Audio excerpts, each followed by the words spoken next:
And good morning, ladies and gentlemen. Welcome back here to Sun Valley Resort as we are ready for the women's giant slalom first run here from the beautiful Warm Springs base area. Hi, everybody. Boss Hogg alongside Chris Aliano, bringing you the coverage today. Two exciting runs of giant slalom action from the ladies as we kick off the Alpine events here from the 2011 USCSA National Championships. Joining me here, next to me, inside the broadcast booth, it's my friend and yours, Mr. Chris Aliano. Good morning, Chris. It's great to see you again. We have not had an opportunity to sit next to each other with the headsets on since last year's USCSA Nationals in Maine. Certainly a different venue here in beautiful central Idaho, isn't it? It really is, boss. And, of course, it's an honor to be back alongside you. We find ourselves here at the base of this Greyhawk run. I got to call some exciting snowboard giant slalom yesterday, and let me tell you, this is a steep course, so I'm really excited to see what these ladies can do. 400 meters of vertical drop again, Greyhawk here, and again, it's a lot different than Sunday River, where we found ourselves a year ago. The conditions are different. Snow may be a little softer, and it's a little cold outside today, but I'm expecting some fantastic ski racing from these ladies. Should be an exciting first run here from the Greyhawk Trail in the Warm Springs base area. Of course, the first time we've had the USCSA Nationals here in Sun Valley, and what a spectacular place this is as you drive up from Twin Falls into the, certainly there's a cut of mountains on both sides, and then you disappear into a magic winter wonderland known as the Sun Valley Resort. Absolutely fantastic race facility here. Let's, before we get started today, as the forerunners are on the course right now, thank our sponsors. Of course, today's broadcast brought to you by Patagonia. Their mission, build the best product, cause no unnecessary harm, and use business to inspire and implement solutions to the environmental crisis. Check them out at www.patagonia.com. Also by Reliable Racing. Whether it's winter sports, hill and event supplies, sports timing, golf course supplies, or field and recreation, Reliable Racing is your one-stop solution. Reliable Racing, proud supporter of the USCSA.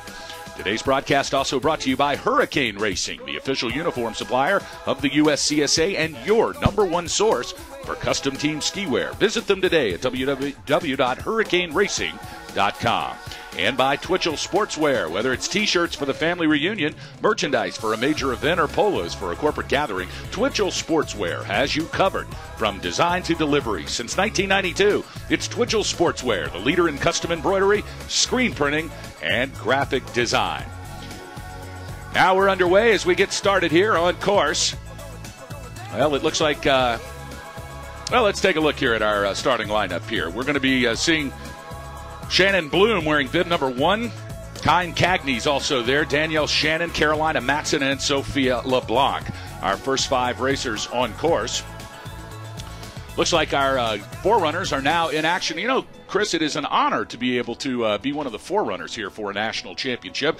A lot of the young ski racers that are getting ready to enter college are usually chosen for this assignment, and our first one coming down right now. Talk about the forerunner. This is the person who actually goes and makes sure everything is set correctly and gives a report to the judge, is it not? It is, and usually you gauge how this run is going to look by the forerunners, often very adroit athletes in this sport. Sometimes, as you said, young prospective collegiate ski racers. I think today we're just seeing Sun Valley employees forerunning this course.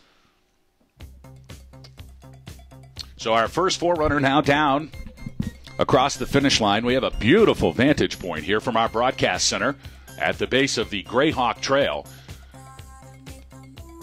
As you said, Chris, 40 gates that they'll have to contend with, and it looks at 1,200, 1,300 vertical feet. This is a steep GS for these ladies, isn't it? It really is, and Mark Sullivan telling me before this race that this is the first time it's ever being ski raced upon, this Greyhawk Trail, and boy, steep is one way to describe it. I was told yesterday that at points it gets as steep as 50 degrees and doesn't get, the flattest it gets is just a little bit less than 35 degrees, so boy, I was often told that 45 degrees is a very steep angle, boss, and, well, that often makes me very scared and has to scrub my speed often while going down at angles that speed. But these are the best collegiate ski racers in the USCSA. No. Very exciting race coming up. Chris, talk about the road to the USCSA Nationals. The season starts early. Back in December is when these colleges get going, and they participate in individual competitions, but then it becomes a regional contest, and you actually have to qualify. Talk about, as you being a ski racer, talk about the road to USCSA Nationals for these athletes. Well, let's lose some quote-unquotes around the term ski racer for me, but for all these athletes, it all started back in their respective regions, and in their sometimes division, they'll have 4, 5, maybe 6 regular season weekend carnivals, and then they'll funnel that down into regionals, and then often depends on the region, but I know in the Eastern region, top 5 teams qualified, and also you'll see the top individuals outside of those automatic qualifying teams make it all the way here to Sun Valley, and I believe we have over 400 athletes altogether through all these events participating this week, but it's been a long season. Of course, a lot of that starting before January, in December with training camps, and much before then as well, dry lands throughout the fall, and of course conditioning during the summer as well. This really is a sport that is so demanding that it really can't take a lot of time off. The USCSA, of course, a nationwide organization, the organizing body for many of the schools all across the country, does a great job of actually switching up the national championship venue. As we said, we broadcast to you live last year from the beautiful Sunday River Resort in Bethel, Maine, East Coast venue, and now out to the West Coast here in Sun Valley. I must say I've never been here myself, and absolutely magnificent facility. It's one of the biggest mountains. In fact, I was able to get up on the hill on Monday, and I think I did a 3,200 vertical foot top to bottom run here to the Warm Springs base area. And if you are not a skier, that's something that even the most fit skiers have a tough time doing without stopping. So a huge mountain here called Baldy Mountain in Sun Valley. You got that right, boss. And you also have Dollar Mountain, and of course where the Nordic Center is, that's another gorgeous venue, and you really just can't go wrong all throughout this resort. There's also the border and skier cross happening as well. The slopestyle and half-pipe events also located somewhere on this mountain. It's just gigantic, and we're going to see some great competitions, not just alpine events, all week long. Looks like the final forerunner now on the course here on the Grayhawk Trail, making her way down through the gates. Again, an opportunity for these forerunners to report any inconsistencies in the trail to the judges and the course crew. But it looks like clean runs from all of the forerunners. We're going to get fired up. Our first competitor wearing bib number 1 from University of Massachusetts at Amherst, Shannon Bloom. She is in the start gate right now. She'll be followed by Kyne Cagnes from James Madison University. Danielle Shannon, Carolina Matson, and Sophie LeBlanc are the next 3 after Cagnes and Bloom. So we're about to get underway here. Remember, 2 runs of giant slalom action for the ladies. They will take the time of each of the runs, add them together, and the girl with the lowest time will be crowned the 2011 USCSA National Women's Giant Slalom Champion. Remember, an interesting order now is they will take the top 30 finishers here in the first run. They will then flip their order and start them out that way in the second run. So the 30th fast finisher will start first in the second run, and they'll work their way to the first qualifier from the first run, and that will determine our national championship. So the second run, of course, very exciting. That's coming up at about 12:30 this afternoon. We hope you'll join us for live coverage here at the USCSA Radio Network. Boss Hogg alongside Chris Aliano with live coverage of the first run of 2 here on a cloudy but warm Wednesday morning in Sun Valley, Idaho.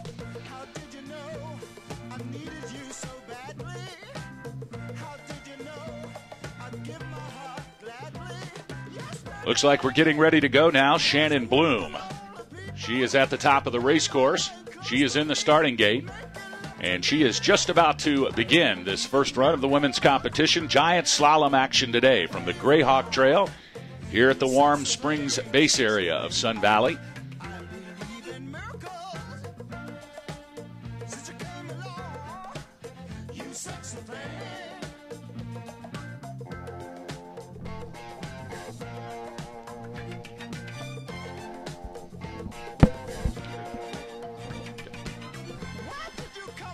Now, this afternoon, ladies and gentlemen, we are going to attempt to bring you some live video coverage of the race as we are having some technical difficulties here with our camera equipment. We're going to get that fixed, though, during the lunch break. And, of course, the exciting time is the second round of this 2-round event. as they will reverse the order, as I said, and we'll crown a national champion. Hopefully we'll have that for you on video coverage as well as our audio coverage here this morning from the USCSA Broadcast Center in Sun Valley. Shannon Bloom from UMass Amherst. She is in the starting gate and getting ready to come down here. Of course, we have our timing system here inside the broadcast booth so we can see what's going on up at the start gate, although it is our view is a little blocked here from the start gate. But once they get into the second or third gate, we have really a clear vantage point to watch these ladies come down this incredibly steep course. 40 gates they'll have to contend. It looks like they've been placed rather tightly, but a very challenging run for the ladies today, just especially at the top third of the course. If you look up there, you're probably looking at a good 37, 38% grade up there. It is really steep in the first 20 or the first 10 or 12 gates here on this course. Again, boss, the first time this hill is being raced upon, and I'm scared looking at it down here from the bottom. It gets a little bit flatter in this last lower portion of the course as expected. A little turny up there off that first pitch where it's really steep. You're going to see a lot of speed carried through there, and all our best racers are going to be able to manage that speed and not have to scrub a lot of it before you get into that turny section of the course. I think that's going to be your X factor and just how well these racers do today. And it looks like our first competitor, Shannon Bloom, is now on course, and she makes her way into the top third section here. We can see her racing back and forth. Takes a few of the first runners to actually get through the course before, you really can kind of understand exactly what the tricks of the course are. You'll see lots of the competitors will radio up back to the top to their teammates who have yet to come down, giving them course information which will help them. But now on course from the University of Massachusetts Amherst, it is Shannon Bloom. She'll be followed by Kine Cagnes from James Madison University. Coming into the lower third of the course is Shannon Bloom. Bloom skiing well. Making her way into the final 7 gates here. She really comes into view carrying good speed as she gets into the flatter part of the course, if you can call it that. 3 gates to go for Shannon Bloom. And she tucks it in across the stripe. Comes Shannon Bloom, a successful first run from the University of Massachusetts and Amherst. Now on course from James Madison University, it's Kine Cagnes. And Shannon Bloom across the stripe with a 110.48. That'll put her in first place. Easy to be after the first runner. Always a scary position to be the first one out of the box up there. But now that she has successfully crossed the line, she can now get ready for her second run coming up later this afternoon. Shannon Bloom currently leading with a 110.48. Now Kine Cagnes from James Madison University. She's on course.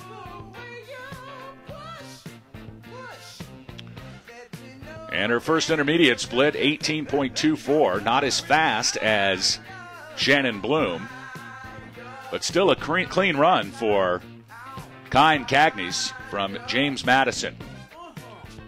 In the starting gate, Danielle Shannon. She's getting ready to drop in and does. She's on course. Kine Cagnes now in the bottom third section.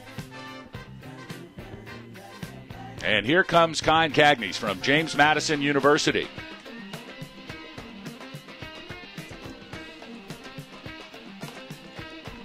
And across the stripe comes Cagnes. Cagnes with a time of 120.77. That'll put her in second place. Meanwhile, Danielle Shannon from Colby Sawyer College. She's on course. And a fast intermediate split in the first section of the course puts her in first place. She's skiing very well. Colby Sawyer College always fielding a strong alpine team here at the USCSA Nationals. And Danielle Shannon makes her way through the halfway mark. Now into the lower third of the course comes Shannon. Really letting the legs swing back and forth. Real open stance, but carrying a lot of speed. She looks real fast here at the bottom part of the course. 3 gates to go. For Danielle Shannon, she crosses the stripe, and Shannon moves into first place from Colby Sawyer College with a 110.08. So it is Danielle Shannon now currently in the lead. Carolina Matson from Lehigh. From Lehigh, here comes Carolina Matson. She's on course. 17.95 in the intermediate split. That puts her in third. Danielle Shannon still leading with a great run from Colby Sawyer. Lehigh's Carolina Matson will be followed by Clarkson University's Sophie LeBlanc. LeBlanc, a Carabasset Valley Academy graduate, skiing well this year. Lots of experience from LeBlanc. We'll be interested to see her time. She comes in here with 108.79 national points. A great skier.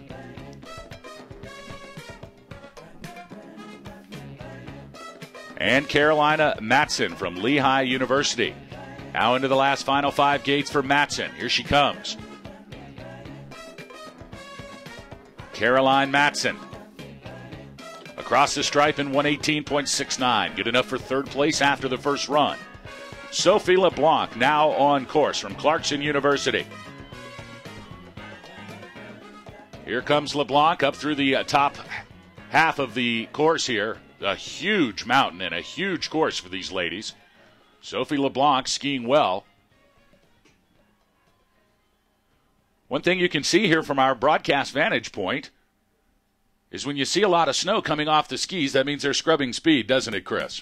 That it does, and of course you're coming down with so much speed. And LeBlanc has crashed here about halfway up the mountain and has skied out of the course. She's still sliding. You can see how steep this course actually is. A tough break for Sophie LeBlanc from Clarkson University. She will not be able to hike up and make that gate. And, of course, if you don't finish the first run in women's GS skiing, you don't get to compete in the second run. So that'll be a DNF for Sophie LeBlanc, and that is unfortunate as she was looking forward to a quality giant slalom competition here. Coming up next, from Syracuse University, it's Kirsten Anderson. She'll be followed by Amy Harris, Tori Anderson, Martina Ryberg, Amanda Peterson, and Alexandra Guras.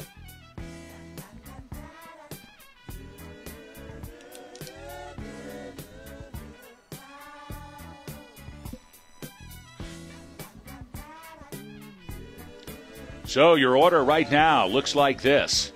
It is Danielle Shannon in first place from Colby Sawyer College, followed by Shannon Bloom from the University of Massachusetts at Amherst, Carolina Matson from Lehigh University in third, and Kine Cagnes from James Madison University in fourth place. Remember, 2 runs of action here.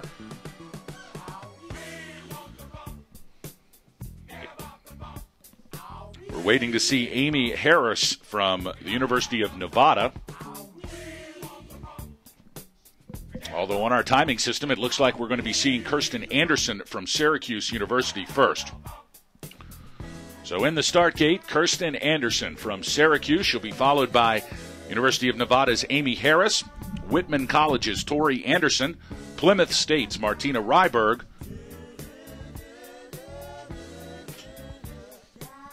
all to come here in run number 1. Now, we've been taking intervals of 60 seconds between racers here for run number 1, but we're going to move that to 45 seconds after bib number 15. So action will get a little more fast and furious here from the Grayhawk Trail in Sun Valley. Thanks for joining us at www.uscsa.com for our live broadcast coverage today, tomorrow, all the way through Saturday as we bring you both the men's and women's alpine events here from the Grayhawk Trail at the Warm Springs base area of Sun Valley. Also some exciting snowboard action for you here live from the broadcast center on Saturday as well. So check our schedule out at www.uscsa.com. And make sure you join us here on the World Wide Web if you can't be with us live here inside the venue. Boss Hogg alongside Chris Aliana with live coverage of run number 1 of the women's giant slalom here. Now on course, Kirsten Anderson from Syracuse University. From the University of Nevada, Amy Harris coming up next. And here comes Kirsten Anderson. Past the halfway mark, into the bottom third of the course is Kirsten Anderson. Skiing well, smooth. Not a lot of snow coming off the skis. Looks like she's holding her speed. Kirsten Anderson from Syracuse University. Now out of the start gate comes Amy Harris from the University of Nevada.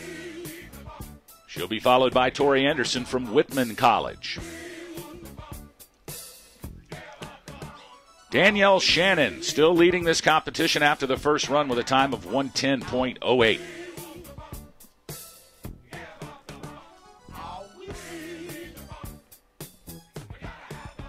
And across the stripe is Kirsten Anderson with a time of 1:20.46. That'll put her in fourth place. Amy Harrison from Nevada still on course.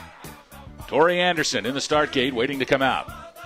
Boy, Kirsten Anderson looked very tired at the end of that run there. This is just a very long, very steep, very demanding course physically.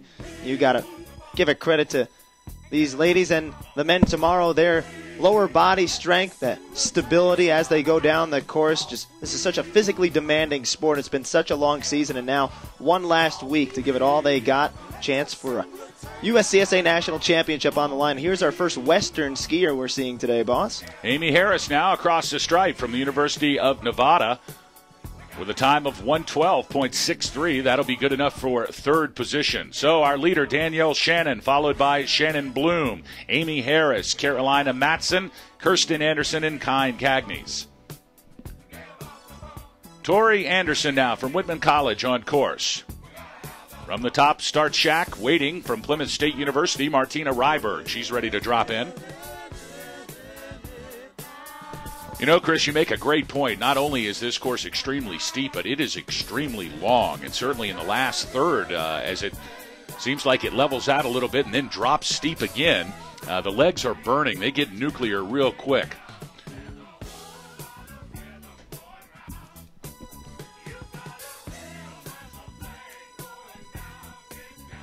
Wanted to get a correction here on the pronunciation of Kine Cagnes. It's not Kine, it's Kina. Sorry about that, Kina. So Kina Cagnes from James Madison University. Want to make sure we got that right. Crossing the finish line, or coming up to the finish line now, is Tori Anderson from Whitman College. And she comes across the stripe. The time of 1:18.27. Good enough for fourth position for Tori Anderson. Martina Ryberg from Plymouth State University. She is currently on course and in the start gate waiting to drop in.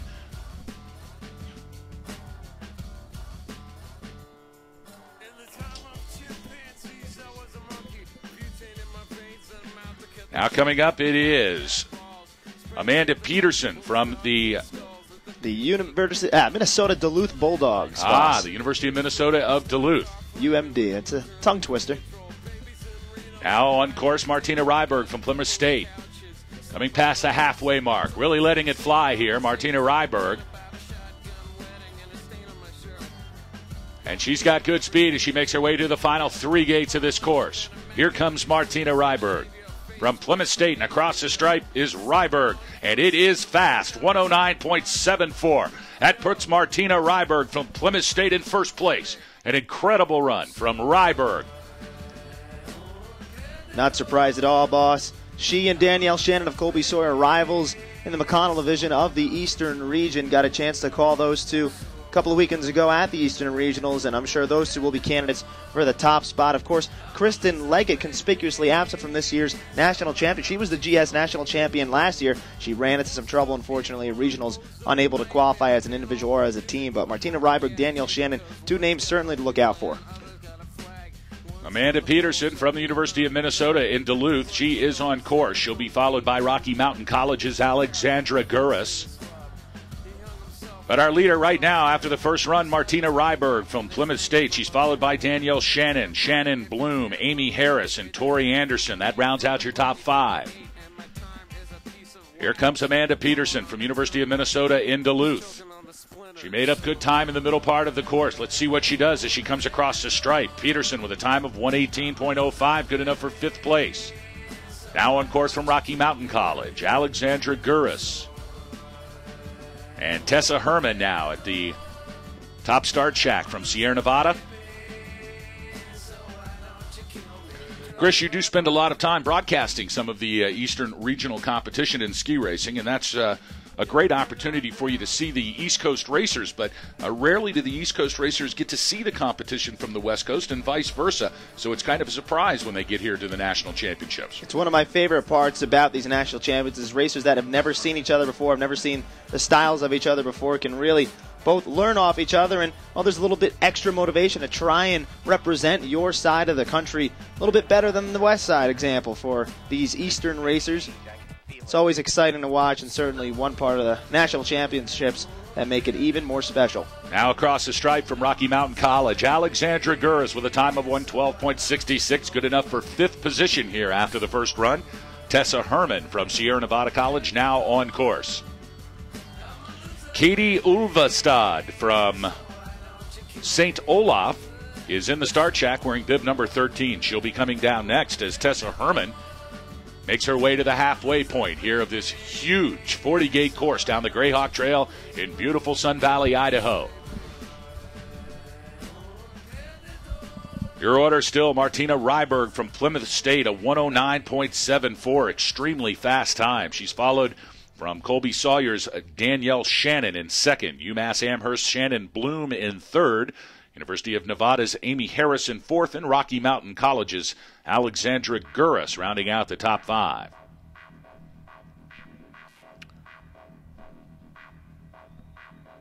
Now dropping in, it is Katie Ulvestad from St. Olaf College.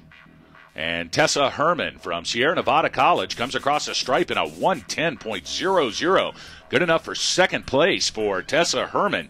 Just about 0.3 of a second behind Martina Ryberg. So a great run from Sierra Nevada College's Tessa Herman.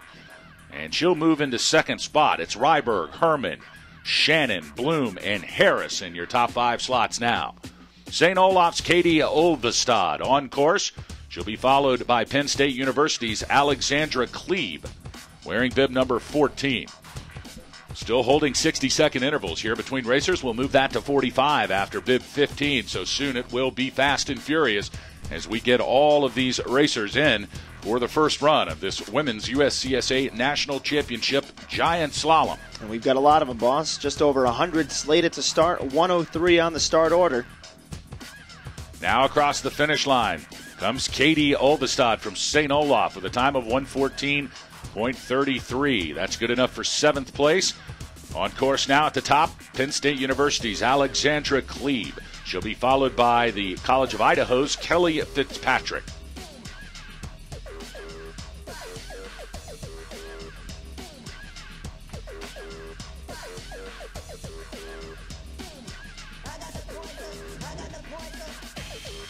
Boy, boss, you weren't kidding about warm weather today. They're saying right now it feels like 20, but projected today, high of 40 and some rain/snow showers.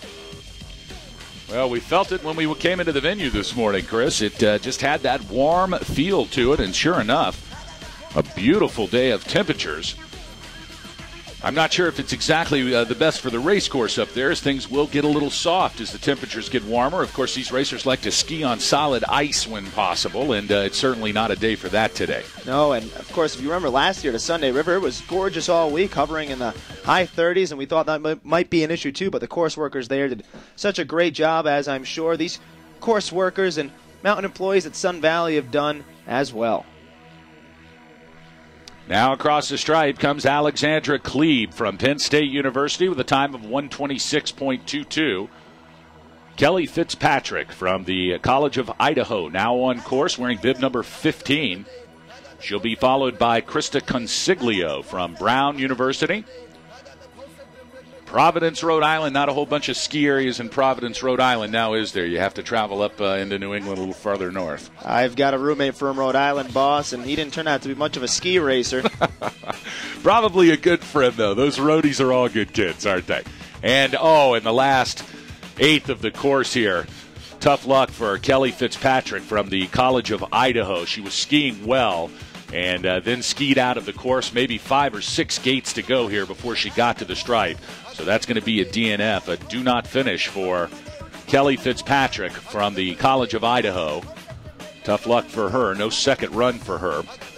Now at the top, it is Brown University's Krista Consiglio. Let's go over the top 5 for you. From Plymouth State, leading after the first run so far, Martina Ryberg with a time of 109.74. In second place, Sierra Nevada College's Tessa Herman with a time of 110.00, so just about 2.5 tenths of a second separating first and second. Then 8/100ths of a second separating second and third slot from Colby Sawyer College, Danielle Shannon. In the fourth position, UMass's Shannon Bloom. In fifth, the University of Nevada's Amy Harris. In sixth, Rocky Mountain College's Alexandra Guras.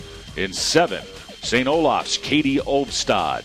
In eighth, University of Minnesota Duluth's Amanda Peterson. In ninth, Whitman College's Tori Anderson. And rounding out your top 10 here on the first run of the ladies' giant slalom from Lehigh University, it's Carolina Matson. Now on course, wearing bib 16 from Brown University, it's Krista Consiglio. She'll be followed by Hillary Weber from Boston College.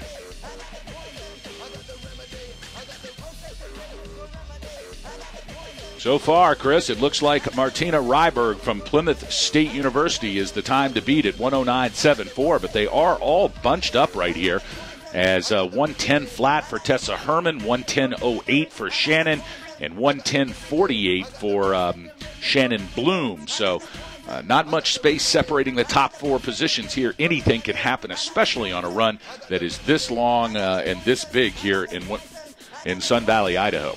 26/100ths of a second separating first and second, 8/100ths of a second separating second and third. It's practically the blink of an eye. One mistake can send you tumbling from the podium down into, well, off the podium. Now crossing the finish stripe from Brown University is Krista Consiglio. She comes over in 112.69. That's going to be good enough for 7th position. Hillary Weber now on course from Boston College, wearing bib number 17. She'll be followed by Northern Michigan University's Brittany Barber, wearing bib number 18. As we've now cut the separation times to 45 seconds, so they'll be coming quicker. Hillary Weber now on course, skiing well past the halfway mark into the bottom third. Had a little bit of a trouble. Oh, and boy, she hit the same gate. There is some definite carnage taking place about 8 gates from the finish line here. It's a left-hand turn gate. And you wonder, Chris, is if you look up there, if a rut has developed. It's hard to see as the light is quite flat here from our vantage point. But that is the same place that we've seen a couple of these skiers come apart. And unfortunately for Hillary Weber from Boston College, she is not going to see a second run. Looks like she's going to be okay, though, as she skis out. She's already being taken care of by some of the course workers here. Course workers, of course, lining up both sides of this Greyhawk trail. So you're only a second away from help if something happens to you up there. Incredible contributions from all of the volunteers at the USCSA and many of the mountain employees, including parents and friends that have come to watch their loved ones compete here in the 2011 USCSA National Championships. Hope you're enjoying our coverage on the World Wide Web today. We're glad you're with us. This is Boss Hogg and Chris Aliano bringing you live coverage of the women's giant slalom first run. We'll be back after lunchtime with the second run, and we will crown today a national champion in the women's giant slalom here in Sun Valley.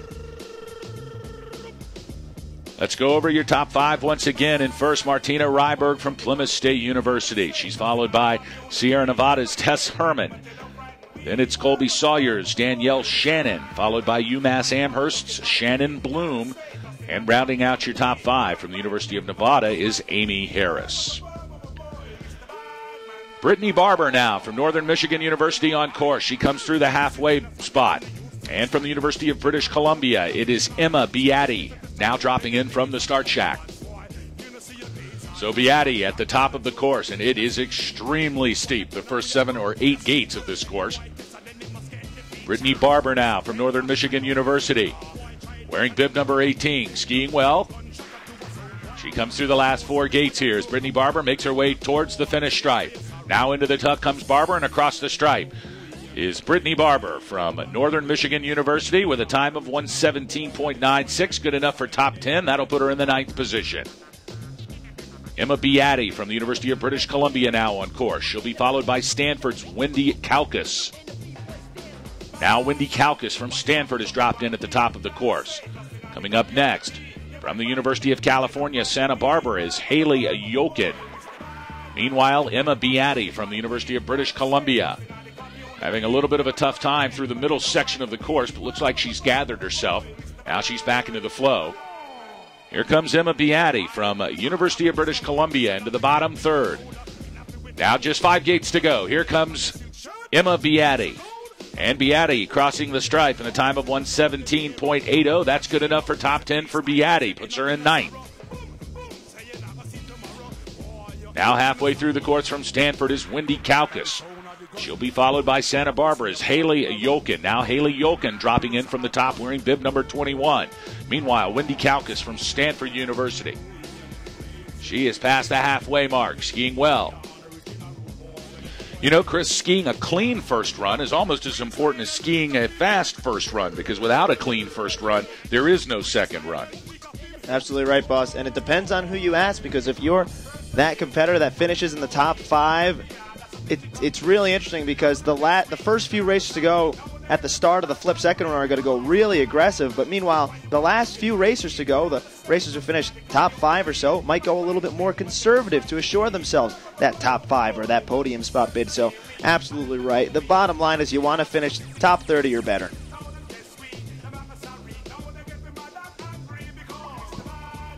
Wendy Kalkas from Stanford University across the stripe, 123.67.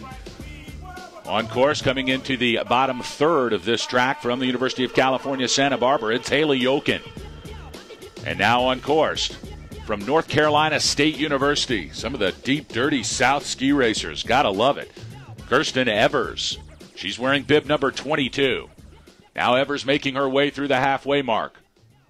Always great to see the dirty South skiers do well here, as there is not much snow skiing in North Carolina, although there is a little. We have Sugar Mountain and Beach Mountain in North Carolina.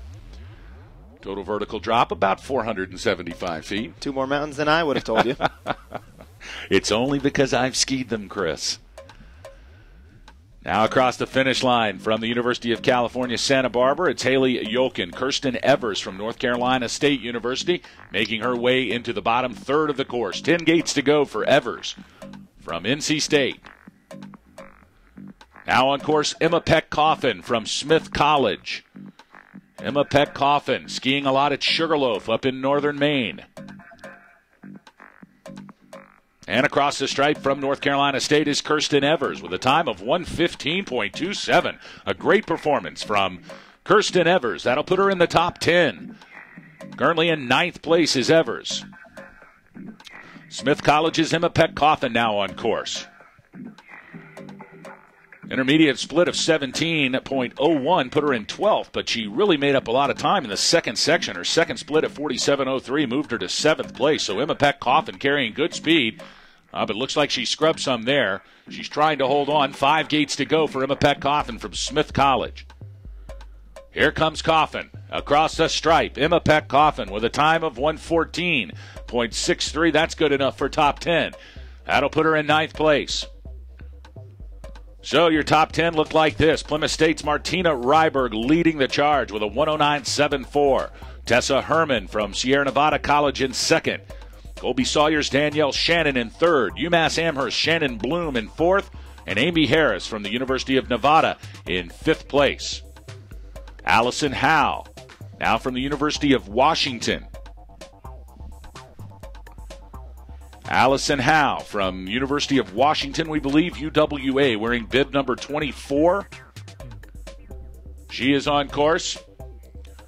And now across the stripe comes Allison Howe from the University of Washington with a time of 1:15.33. Good enough for 11th place for Allison Howe, now on course.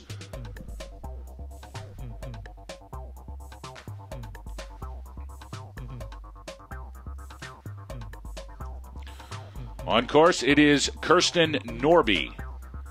IND, we believe that's University of Indiana. Kirsten Norby wearing bib number 25. She'll be followed by Rochester College's Meredith Pike.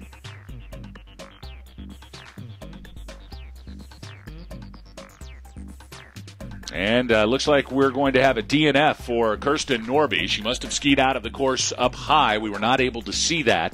But Kirsten Norby is off course, and she will be a DNF. Now on course, bib number 26 from Rochester College, Meredith Pike. She'll be followed by Hillary Peterson. Trying to get a team name here for Hillary Peterson. She is in the start shack.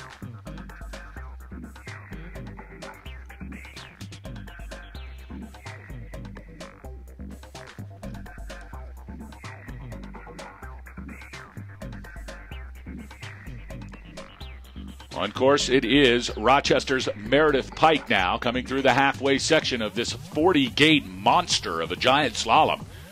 Here from the Grayhawk Trail in beautiful Sun Valley, Idaho.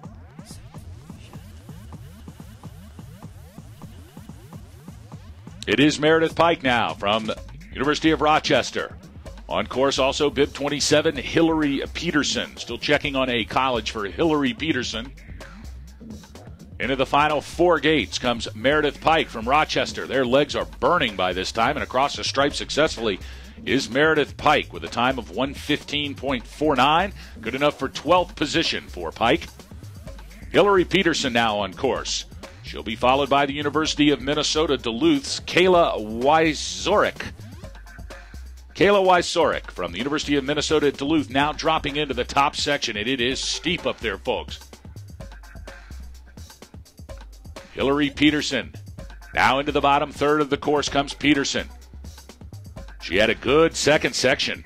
Moved from 16th to 7th after the second interval. Oh, and looks like Hillary Peterson hit that gate, the same gate we've talked about. It's about 8 gates from the top. It's a left-hand turner. And it looks like she clipped the edge of her ski up inside the gate pole. It spun her around, and that's going to be the end of the day for Hillary Peterson. She had a good run and going, too. It carried real good speed through the middle section of this course, but was unable to negotiate that magic gate, and we have seen a lot of action on that gate, have we not, Chris? We really have, and there's got to be a rut developing up there somewhere, boss. She takes down a panel, so a course worker feverishly working to fix that as there's no start-stop issued. Kayla Wysorek from the University of Minnesota Duluth now on course. She's making her way past the halfway mark as the course worker still working on the panel. Looks like they're going to get it fixed in time. Here comes Kayla Wysorek from the University of Minnesota Duluth. And she successfully navigates the gate. That is a crazy gate up there. Of course, you know that information is being radioed to the top for the future competitors before they come down. And across the stripe comes Kayla Wysorek from the University of Minnesota Duluth with a time of 1:28.04. Now from UMass Amherst on course wearing bib 29, it's Amy Gifford. She'll be followed by Hillary Bronson from Colby Sawyer College, another Carrabassett Valley and CVA student. Of course, Boss Hogg and Boss Hogg Jr., a student at CVA, so we know a lot of the CVA kids. It's great to see them out here extending their high school skiing career into college. Amy Gifford from UMass Amherst on course. Hillary Bronson at the top from Colby Sawyer College. She'll be dropping in. Our top 5 still unchanged. Martina Ryberg from Plymouth State. She's followed by Sierra Nevada's Tessa Herman. Then Colby Sawyer's Danielle Shannon in 3rd. UMass Amherst Shannon Bloom in 4th. And Amy Harris from the University of Nevada in 5th place. Remember, this is the first run. We will take the time from the first run. We'll add it to the second run. And the competitor with the best 2-run time combined will be the 2011 USCSA National Champion. Now Amy Gifford coming across the stripe from UMass Amherst, and she crosses in a time of 1:16.77. It's good enough for 13th position here after the first run for Amy Gifford. Now on course, bib number 30, Hillary Bronson from Colby Sawyer College. Now Bronson negotiating the top part into the middle section. Here comes Hillary Bronson.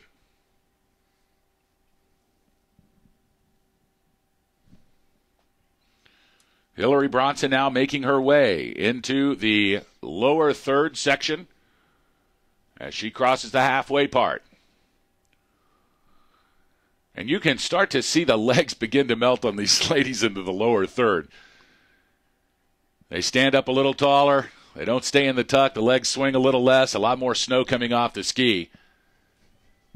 Here comes Hillary Bronson from Colby Sawyer College, wearing bib number 30. Into the final 4 gates comes Hillary Bronson, and across the stripe is Bronson. In a time of 1:16.94. That's good enough for 14th position for Hillary Bronson from Colby Sawyer College via Sugarloaf USA and Carrabassett Valley Academy. Julia Piper now from Lehigh University is on course. And from the University of British Columbia, Amanda Driver. She is also now on course.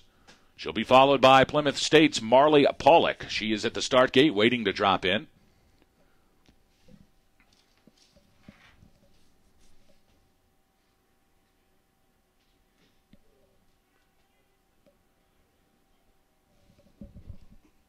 About a quarter of the way through this field, boss, and we'll see just how well this course holds up. That, of course, going to be a huge factor for these ladies in the back half of the pack.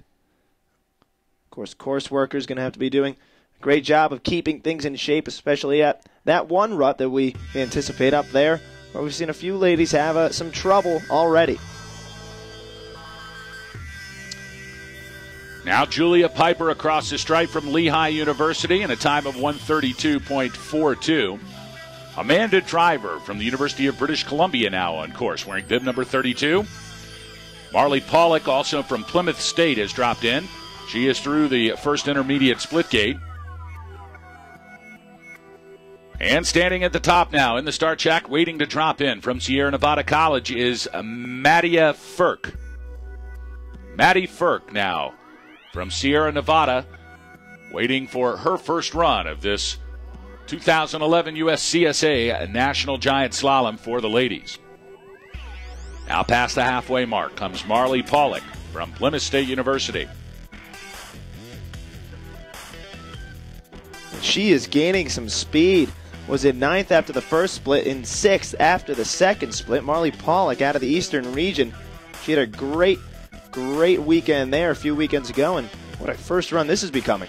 Amanda Driver came across in 1:17.57, good enough for 15th from University of British Columbia. But Marley Pollock from Plymouth State with a great run, 1:13.10, good enough for 8th place. So Pollock carrying good speed through the center part of the course, but looks like she might have scrubbed some of that speed in the bottom third. She was moving well. Remember, it's all about 2 runs here. Now on course, Maddie Firk from Sierra Nevada College. And from Clarkson, Jill Clavenger now on course, wearing bib number 35. She'll be followed by Boston College's Kelly Burgart. Your top 5, Martina Ryberg from Plymouth State, Tessa Herman from Sierra Nevada, Danielle Shannon from Colby Sawyer, Shannon Bloom from UMass Amherst, Amy Harris from the University of Nevada, rounding out your top 5 here in the first run of this ladies' GS.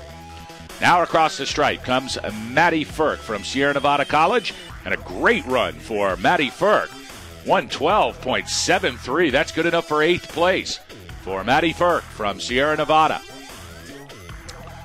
Now across the halfway mark from Clarkson, it's Jill Clavenger. Kelly Burgart from Boston College now has dropped in the start gate. Erica Horst from the University of Nevada, wearing bib number 37. She is waiting to start her first run in the start check. Meanwhile, Jill Clavenger from Clarkson into the lower third. Here comes Clavenger.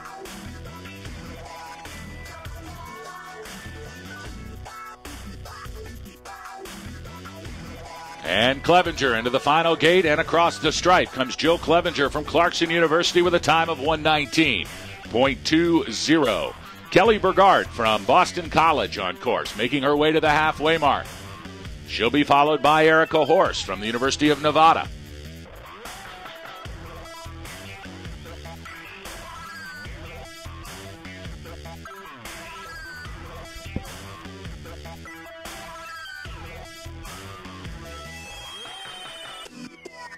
And it looks like Kelly Burgart from Boston College has had some trouble on course.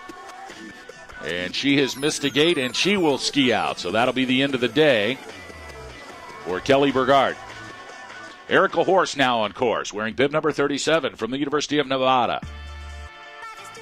And it is exciting to see those first 10 gates, Chris Aliano, as it is some steep up there at the top of this women's GS run. You can just make out the start shack from here, and of course you get ejected right out of there, and you just catapult yourself down that course. Those first 8 gates or so, just very turny, but you're just gaining so much speed in that first pitch, and then you've got to control yourself into the more tactical portion of the course, that middle portion, and then your legs basically die out once you get in here into the flats. And it is just, again, Mark Sullivan telling us this course has never been raced on before and expecting great things out of it. And boy, no better of a course in my mind that you could have made out for this national championship. Yeah, it is tremendous. And certainly a tight set today, as often you'll see the GS gate spread out a little bit further, but they have got them set tight here. And that is all the more difficult as you try to navigate the pitch here on the Grayhawk Trail with some of the speed that you're carrying out of the top. And as you said, ejected out of the start shack here. It looks like a straight drop out of the box. I mean, you don't have a gate to get used to the speed. There's no doubt about it. Now coming across the finish line, it's Erica Horse from the University of Nevada. She crosses with a 117.71. Good enough for top 20. That puts her in 18th position. Meanwhile, Lexi Dreschel from Whitman College. Lexi Dreschel wearing bib number 38. She is on course, making her way past the halfway mark, and she is skiing well. Really letting the legs flow back left to right, keeping that body centered, facing downhill, trying to keep the arms out to maintain balance but not lose speed. Here comes Lexi Dreschel from Whitman College. Now dropping in at the top from Stanford University, it's Elizabeth Rosen. Rosen wearing bib number 39. She'll be followed by Northern Michigan University Sierra Olson wearing bib number 40. And into the final 3 gates comes Lexi Dreschel. Lexi Dreschel from Whitman College across the stripe in 120.20. Elizabeth Rosen from Stanford University now on course, making her way from the top section into the halfway point. Elizabeth Rosen. She'll be followed by Sierra Olson from Northern Michigan University, and now dropping into the top section of the course from the start shack, it is Sierra Olson from Northern Michigan. Emma LeBlanc from Brown University, wearing bib number 41. She is waiting to drop in, and Elizabeth Rosen from Stanford University has caught a gate as well, and she has skied out of this course. Definitely a tough giant slalom course for the ladies today. And remember, these are the best lady competitors in all of the United States in the USCSA competition. We are seeing folks that have been through the regional qualifying process, have made nationals, and some of these ladies really struggling to negotiate this difficult Grayhawk run. It's just been such a long season, too, boss. Always got to factor that in. At this point, maybe it's just the legs are just getting so worn out. I did some number crunching. This is about a 1,300-foot vertical drop. It was 400 meters listed at, so you divide that by 48 gates. This is just over 27 feet per gate on average if you figure that all the gates are evenly spaced apart. So not a lot of room for error on this course. Folks, if you really want to think about what a 1,300 vertical foot drop is, it is like setting up a ramp at the top of a 130-story building. So go to the top of the Empire State Building and build a track from the top of the Empire State Building down to somewhere in Midtown Manhattan, and that will be what very close to what we're looking at here for this ladies' giant slalom run. Incredible competition here. Sierra Olson from Northern Michigan University crosses the line in 121.31. Emma LeBlanc now. Past the halfway mark comes Emma LeBlanc from Brown University. She'll be followed by Jeanette Seski from St. Olaf College.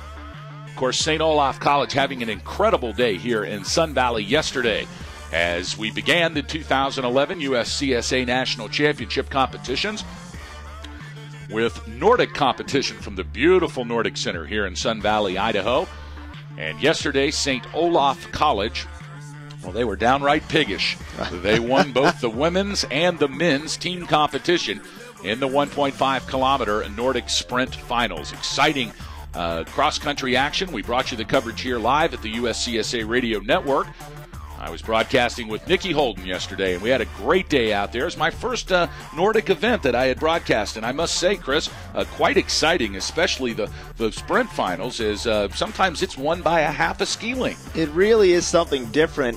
I had last year over in Black Mountain in Rumford, Maine, Nikki and I alternated between calling those Nordic races, and it really does get exciting. I had, I believe, the 8.5K, which he's doing today, and also the 5K relay, and that's really exciting because you just see 3 different Nordic skiers just hand it off between one another, and that's about a 15-minute race total. And again, as you said, it gets unexpectedly very close at times. And St. Olaf, what a day. They're located up in Northfield, Minnesota. I'm guessing there's not a lot to do up there besides do a lot of Nordic skiing. They are just so prepared. Of course, Wyoming, another great school. Westminster College, Western College, a couple of great Nordic schools. And wow, St. Olaf, hats off to them, but it's a long week of Nordic skiing. And there's your Nordic update for you. Jeanette Seski wearing bib number 42, one of the Alpine racers for St. Olaf, as she is on course coming through the halfway mark. She'll be followed by Rocky Mountain College's Isa Floden, who is now dropped in from the start shack. So on course, Jeanette Seski from St. Olaf College and Isa Floden from Rocky Mountain College. They'll both be followed by Hillary Deagle from Penn State University, wearing bib number 44. 103 competitors this morning, by far the largest USCSA national field of competitors we have seen in some time here, and it certainly is a testament to, how great the USCSA has become in alpine skiing for both the ladies and the men. Absolutely, boss, and just so many of them here today. And again, as we approach the halfway point, believe it or not, and we've been on the air for almost a bit less than an hour now, so really got to keep your eyes on how well this course holds up. Jeanette Seski from St. Olaf crosses in 1:16.95. A great run from Jeanette Seski, wearing bib number 42. That puts her in 17th place, so certainly inside the top 30 flip is Jeanette Seski, carrying on that tradition of great skiing for St. Olaf College. Isa Floden from Rocky Mountain College now makes her way into the final 4 gates. Here comes Floden. Floden had a good second intermediate split of 47.92, good enough for 15th, and a great run for Isa Floden from Rocky Mountain College, a 1:15.28. That's good enough for 13th place for Isa Floden. So out of the middle of the pack comes Isa Floden with a great run. She threw down some speed and really picked it up in the second half of this run.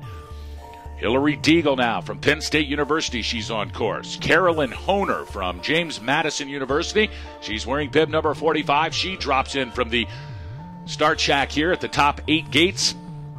So Honer and Deagle on course. They'll be followed by Gabrielle Gould from the College of Idaho. Still our top 5, Martina Ryberg, Tessa Herman, Danielle Shannon, Shannon Bloom, and Amy Harris. Let's go over the top 15 or 20 here for you. In 6th place, it's Alexandra Guris. 7th is Krista Consiglio. Maddie Firk in 8th. Marley Pollock in 9th. Rounding out your top 10, Katie Oldstad. Hillary Deagle from Penn State University crossing the finish line in 1:27.47. Now Carolyn Honer from James Madison University at the halfway mark. Gabrielle Gould from College of Idaho. She is in the start shack awaiting her first run in this ladies 2011 USCSA National Giant Slalom Final. Now dropping into the course from College of Idaho, it is Gabrielle Gould. So on course, Carolyn Honer from JMU, that's James Madison, and Gabrielle Gould from College of Idaho. And here comes Carolyn Honer. Honer making her way through the final 7 gates here of a long and arduous women's giant slalom here from the Greyhawk Trail. Beautiful Sun Valley, Idaho. A warm day, 35 degrees outside and getting warmer. It'll be interesting, Chris Aliano, to see how this Greyhawk Trail can hold up as we still have a good 60 racers to come down. Unbelievable to even think that. Most weekends, the most of one gender that I see going down the course is maybe a little more than 70, sometimes in the 80s, but no, 103. What a field we have here today. And, of course, we will see the gentlemen tomorrow. All starts our coverage at 9:15 a.m. Mountain Time. That's 11:15 a.m. Eastern Time if you're back on the East Coast. We'll bring you live coverage of both of the men's giant slalom runs tomorrow here from the Grayhawk Trail. Carolyn Honer from James Madison University. She has crossed the finish line in 1:30.84, so she'll have a second shot. And now Gabrielle Gould from the College of Idaho also crossing the stripe in a 1:19.13. That puts her in 26th spot, and it's very important, as you know, Chris, to finish here in the top 30 because it is those top 30 racers that get flipped. And, the 30th place finisher in the first run will go first in the second run. You want to be a part of the flip, and, of course, top 15 overall finishers. That's your first team All-American USCSA team. Of course, want to be on that podium as well. Now on course from Syracuse University, it's Julia White wearing bib number 47. Julia White now with 4 gates to go. She's skiing well. Here comes Syracuse's Julia White, and across the stripe she makes it in 1:23.65. Now on course, bib number 48, Nicole DiNapoli from Colby Sawyer College, and it looks like she has had a tough time up there and has skied out of the course. So that'll be a tough day for Nicole. She will be a DNF, no second run. Remember, if you don't make it past the stripe in the first run, there is no second run for you. So as important as speed is, so is skiing it clean. So you have an opportunity to finish this race and to perhaps become the 2011 USCSA Women's National Giant Slalom Champion. Boss Hogg alongside Chris Aliano, bringing you the coverage from the USCSA radio broadcast booth here at the base the Warm Springs area and the Grayhawk Trail in beautiful Sun Valley, Idaho. We're glad to be with you today and hope you're enjoying our coverage. We'll be back later this afternoon at 12:30 to bring you live coverage of the second run of this women's 2011 GS competition. Now Megan Cleason from Clarkson University wearing bib number 49 on course. She'll be followed by Mimi Palavara from Rocky Mountain College. Mimi Palavara wearing bib 50. She stands atop this huge Grayhawk run, waiting to come down in her first attempt at these 40 gates. Megan Cleason now from Clarkson University. Making her way through the halfway point comes Megan Cleason, skiing cleanly. You know, Chris, you look at the top of this run, and it is extremely steep and very turny. In fact, after the first, let's call it 7 or 8 gates, there is a major league left-hand turn, which carries them across the mountain to another set of gates, probably 10 or 12 gates. And but the pitch, the speed that they're carrying out of the top section here, they use so much energy. It's so much work just to get through the first 20 gates that Lord knows what you have left in the bottom 20 gates. Can't even fathom how fast they're going up there, and then to control that energy through that tactical middle portion of the course. Just, again, hats off to the athleticism of these ski racers. That's why they're here, the best of the best in the business, folks. Clarkson University's Megan Cleason wearing bib 49 crosses the stripe in 1:23.23. A good run for Cleason. Now on course from Rocky Mountain College, it's Mimi Palavara. Now dropping in from the top in Plymouth State University's Caitlin Pollock. And Mimi Palavara having a great run. Her intermediate split in the first section at 49th place, but in the second split all the way to 11th place. So Mimi Palavara having a great run here, and she crosses the stripe in 1:15.30. And out of the 50th start position, Mimi Palavara is now in 14th place. So a great run for Palavara.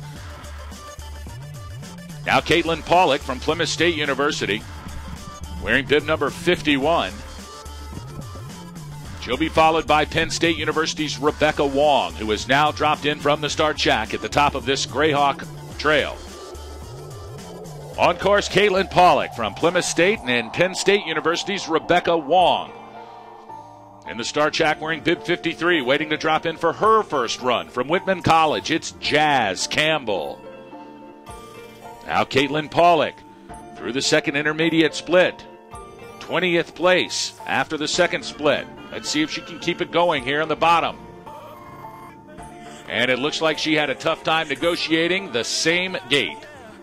1, 2, 3, 4, 5, 6, 7 gates from the finish. And that's going to be the end of Pollock's run. Rebecca Wong still on course from Penn State University. Through the halfway mark comes Pollock. Jazz Campbell from Whitman College wearing bib 53. She's waiting to come down. She'll drop in momentarily. Meanwhile, Rebecca Wong from Penn State University.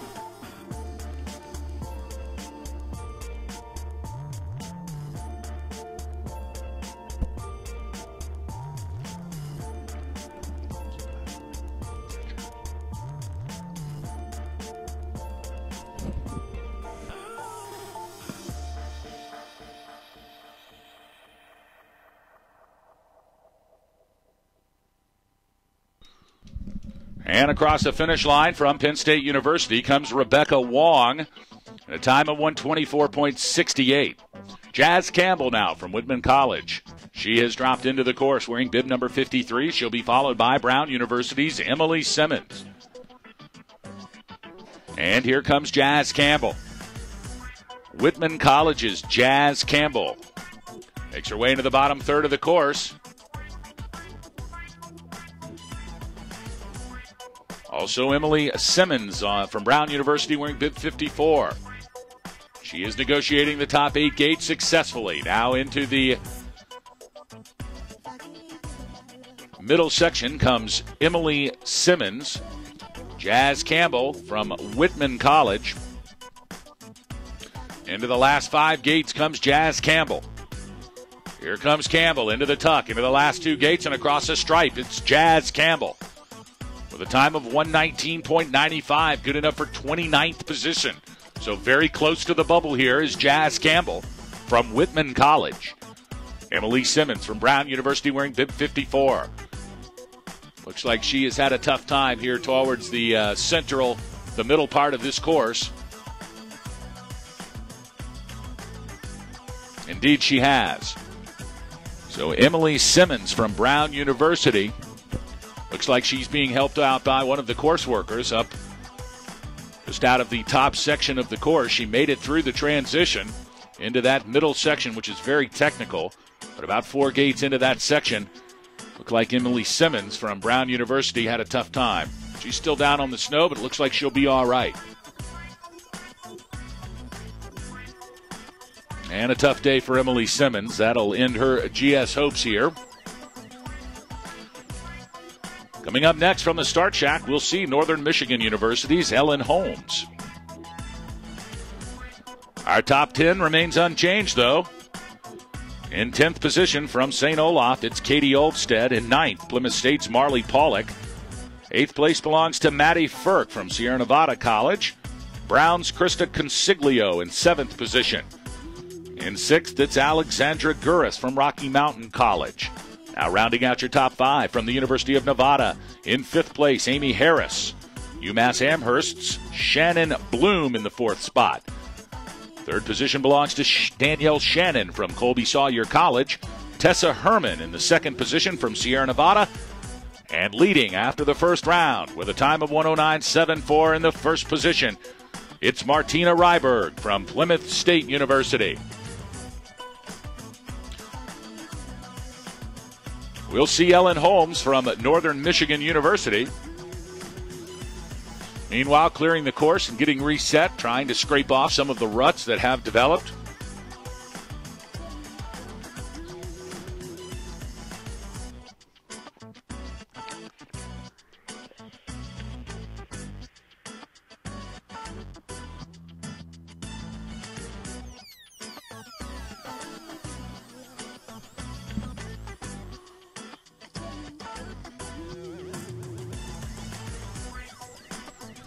An exciting night last night here as we celebrated the opening ceremonies of the 2011 USCSA National Championships from the Dollar Mountain Resort, part of the huge area here in Sun Valley, Idaho.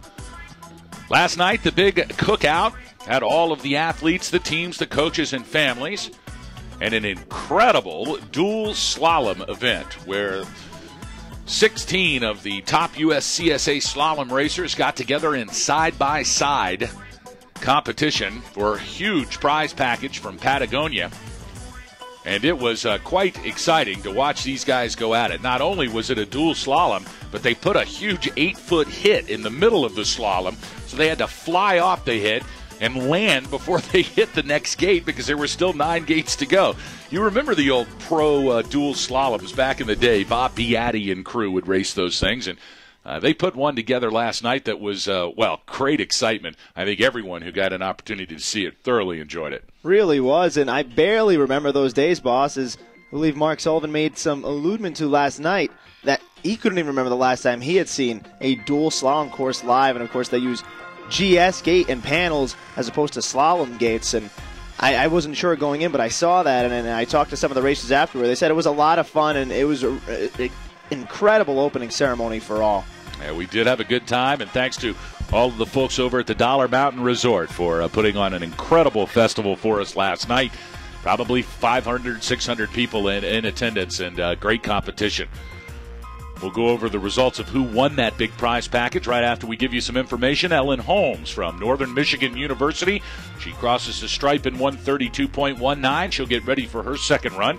Meanwhile, on course, wearing bib 56 and now crossing the stripe from St. Olaf University, it's Madison McLaughlin. And she comes across in 120.19. That's good enough for 30th position. So currently on the bubble, it's Madison McLaughlin from St. Olaf. Now on course from Lehigh University, it's Delia Rigi. Delia Rigi from Lehigh University wearing bib number 57. She is currently on course coming through the halfway section. And I'll bet that's Delia Rigi from Lehigh University. She'll be followed by the University of Minnesota Duluth's Nicole Polshuk.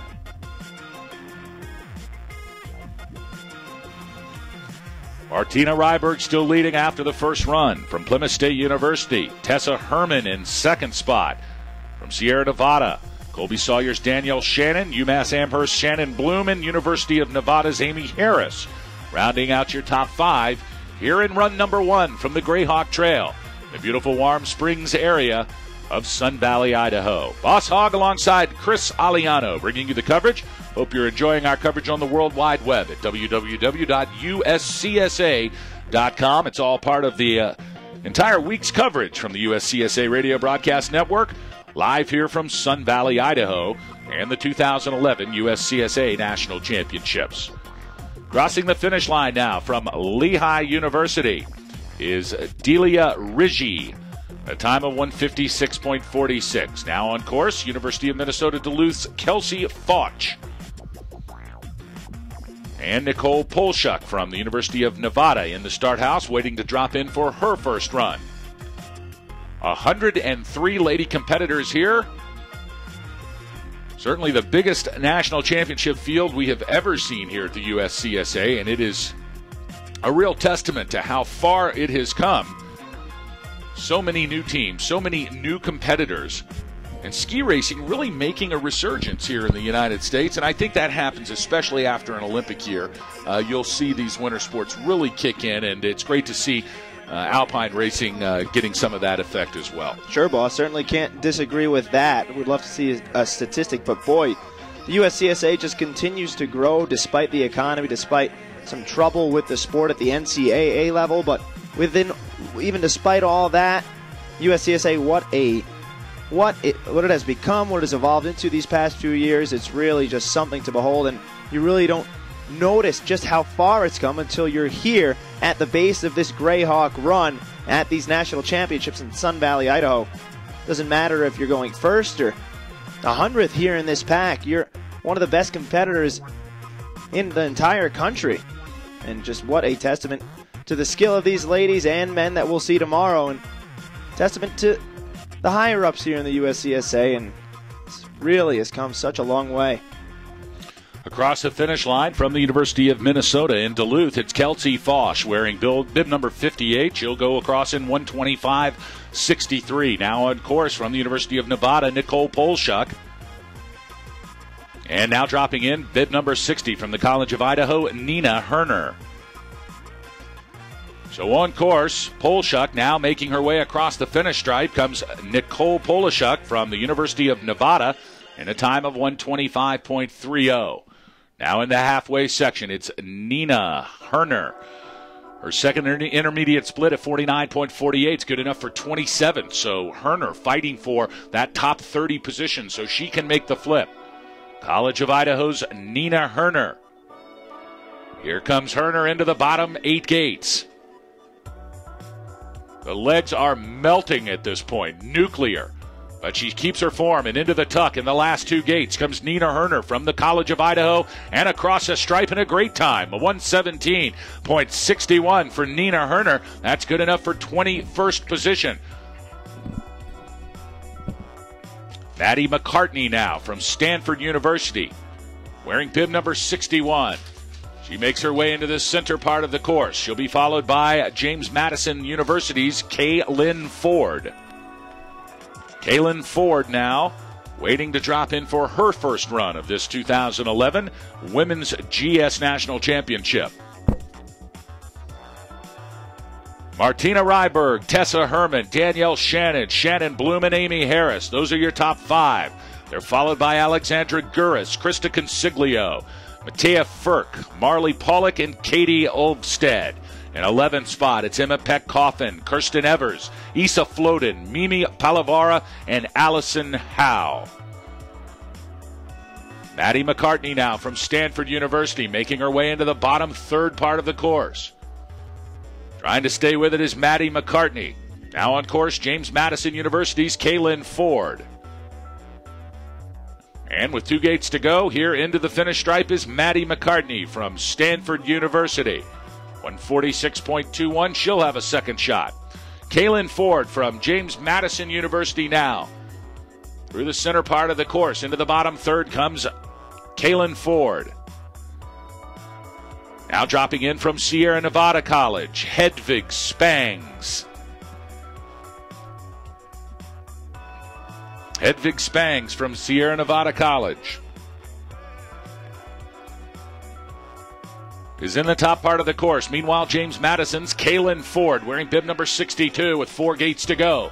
She gets into her tuck. Here comes Kaylin Ford from James Madison, crossing the stripe in a time of 129.81.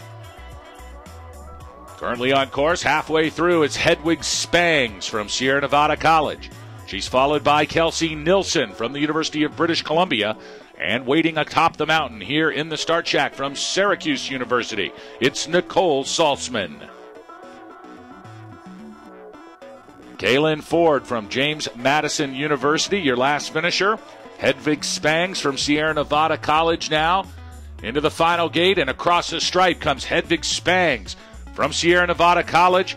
And a great run for Spangs, 116.86. That's good enough for 16th position.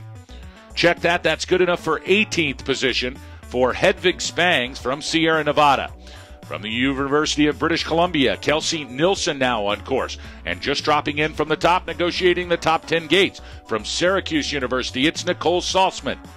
Erica Riley from Boston College, wearing bib 66, awaits her first run in the start shack. Kelsey Nilsson on course from the University of British Columbia. Also Syracuse's Nicole Saltzman. And here comes Kelsey Nilsson. Nilsson with 5 gates to go. Keeping her speed together, and across the stripe comes Kelsey Nilsson from the University of British Columbia in a time of 121.74. She'll get a second run after lunch today, as we will bring you live coverage of the second and final run of this women's giant slalom, where we will crown a USCSA national champion in the ladies' GS today.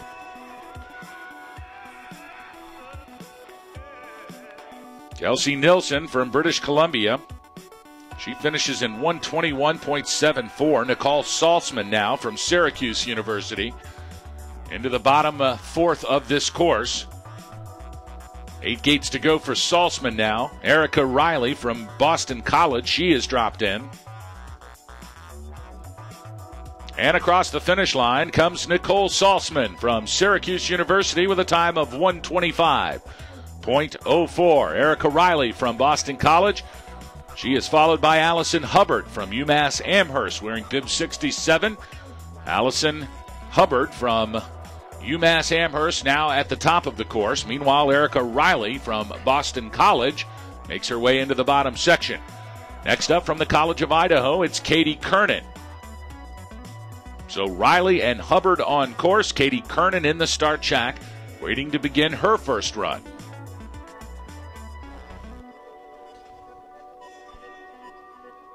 And across the finish line comes Erica Riley from Boston College in a time of 1:18.32. That's good enough for 28th position. Erica Riley now inside the top 30 for the time being. We'll see if she can hold on to that spot. Very important to make that top 30 so you can reverse the order in the flip and you start out first on the second run. Allison Hubbard now from UMass Amherst makes her way into the final section of the course. Also on course, Katie Kernan from the College of Idaho. And at the start shack from Penn State University, Katarina Kissel waiting to drop in for her first run. And in the last three gates, here comes Allison Hubbard from UMass Amherst. And across the stripe comes Hubbard with a time of 1:19.44. Katie Kernan from College of Idaho now on course, about halfway through. And just dropping in at the top from Penn State University is Katarina Kissel. Martina Ryberg with the time to beat from Plymouth State University of 109.74. She currently leads. She's followed closely by Sierra Nevada College's Tessa Herman with a 110.00. They bunch up in third and fourth. Danielle Shannon from Colby Sawyer with a 110.08 takes third. In fourth position, Shannon Bloom from UMass Amherst with a 110.48. And rounding out the top five is Amy Harris from the University of Nevada. On course and coming across the stripe from the College of Idaho, it's Katie Kernan with a time of 122.81. Now Penn State University's Katarina Kissel. Also from Syracuse, Kelly Bracken now diving in from the start gate here on this steep and treacherous Grayhawk Trail, part of the Warm Springs base area at the beautiful Sun Valley Resort here in central Idaho.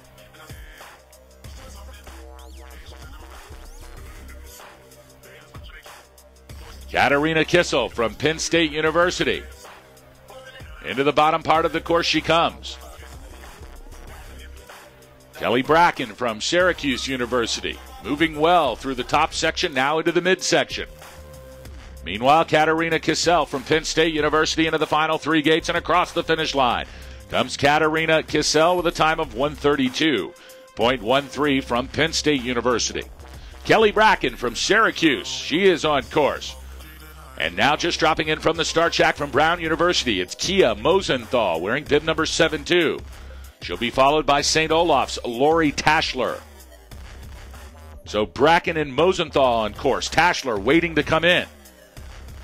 Katarina Kissel from Penn State across the line. Ryberg, Herman, Shannon, Bloom, Harris, your top five. 103 racers today.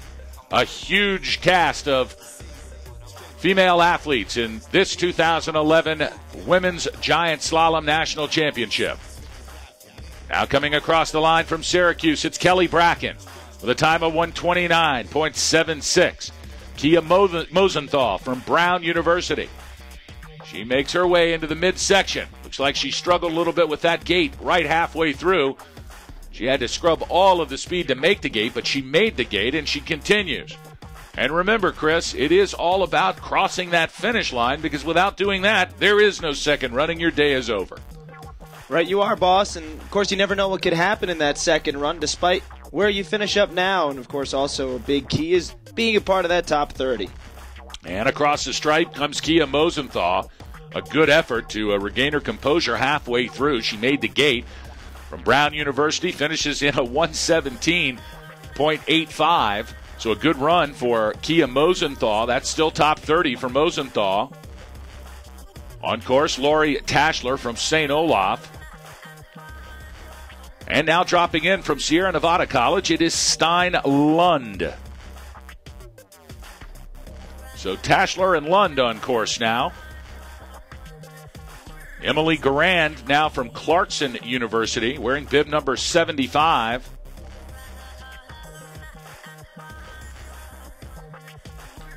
She awaits her first run from the start shack. Meanwhile, 2 gates to go for Lori Tashler from St. Olaf. And across the stripe comes Tashler in a time of 1:23.37 for Tashler.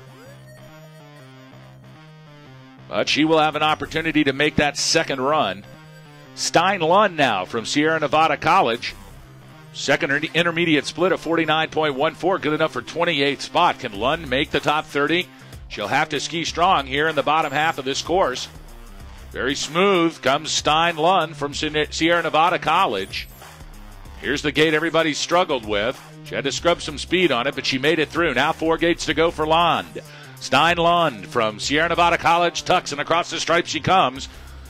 And it's good enough for a top 30. 117.85 for Stein Lund. Sierra Nevada's Stein Lund will, so far, make the flip in 25th position. Emily Garand from Clarkson University wearing bib 75. Now she's in the halfway section. And on course from the top comes Catherine Rushi from the University of Minnesota Duluth. Catherine Rush, bib 76. Emily Garand and Catherine Rush on course. They'll be followed by Michelle Spear from Colby Sawyer College. And here comes Emily Garand from Clarkson University wearing bib 75. 6 gates to go for Garand. Catherine Rush on course from University of Minnesota Duluth. And into the final 2 gates comes Garand. She tucks and across the stripe in 123.82 for Emily Garand from Clarkson. Catherine Rush now from Minnesota Duluth. She is on course. And it looks like she has missed a gate high above the center section. Is she going to hike and try to catch it? She's close enough to it to where she may be able to hike and get it. But it is awfully steep up there, Chris Aliano. And it appears that she did hike and make it. And now she's back on course again. So Catherine Rush, after struggling, had to come to a complete stop and hike to make a gate she had missed, which is perfectly legal here in the sport of GS. It certainly kills your momentum, speed, and time, but it gives you an opportunity for that second run. So Catherine Rush from the University of Minnesota Duluth back on course now. And now also on course, bib number 77 from Colby Sawyer, it's Michelle Spear. So Rush and Spear on course. Ellen Legro from the University of British Columbia in the start shack waiting to begin her first run here. Meanwhile, Catherine Rush still making her way down into the final 5 gates. Here comes Catherine Rush into her tuck. Across the last gate and across the stripe comes Catherine Rush. So a brave effort from the University of Minnesota Duluth. Catherine Rush, she will get a second run here. Michelle Spear from Colby Sawyer College. She makes her way down. Catherine Rush from the University of Minnesota Duluth. She has finished. Michelle Spear on course, wearing bib 77 from Colby Sawyer College, making her way into the final 4 gates. Here comes Michelle Spear. And across the finish line is Spear in a time of 119.37. So a good clean run for Michelle Spear. Ellen Legro wearing bib 78 from the University of British Columbia.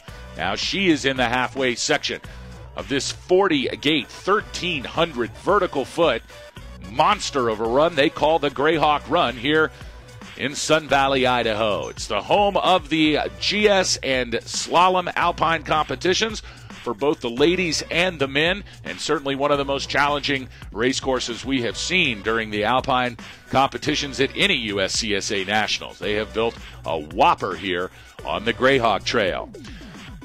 Boss Hogg alongside Chris Aliano. Live coverage of the women's giant slalom first run here from Sun Valley, Idaho. Hope you're enjoying our coverage. We're glad to be with you and glad you're with us as Ellen Legro from the University of British Columbia crossing the stripe in 126.54.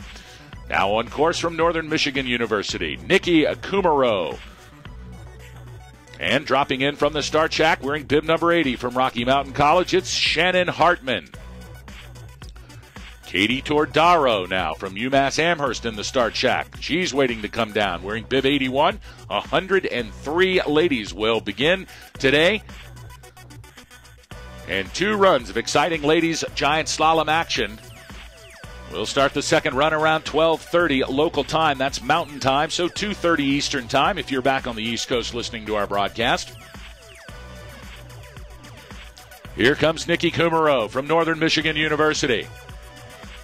She's followed by Shannon Hartman at Rocky Mountain College and Katie Todaro from UMass Amherst at the top, waiting to begin her run. Now across the stripe from Northern Michigan, it's Nikki Kumaro in a time of 1:35.97. Shannon Hartman from Rocky Mountain College, making her way into the bottom third of the course. Here comes Shannon Hartman. Got some new information here on the time of the second run. We'd like to go over that with you. But before we do, Shannon Hartman now with about 6 gates to go and was unable to make 6. It's that same gate again, Chris Aliano. 1, 2, 3, 4, 5, 6, 7. It's the 7th gate from the finish. And Shannon Hartman, after a good run she had going from Rocky Mountain College, was unable to negotiate that gate, and she skis out. That'll be the end of the day for Shannon Hartman. University of Massachusetts from Amherst, Katie Todaro now on course. She'll be followed by Alexandra Boyd from Boston College. And into the bottom section comes Katie Todaro. Our top 5 still, Martina Ryberg from Plymouth State leading it. Tessa Herman from Sierra Nevada in second. Colby Sawyer's Danielle Shannon in third. UMass Amherst Shannon Bloom in fourth. Rounding out your top 5 from Nevada, Amy Harris.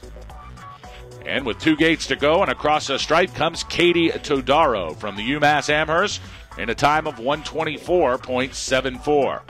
Alexandra Boyd now on course, wearing bib number 82 from Boston College.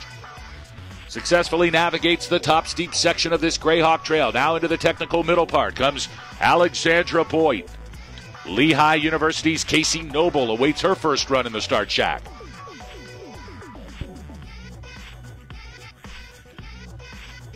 So it's Boyd and Noble now on course. They'll be followed by Catherine Goller from Plymouth State.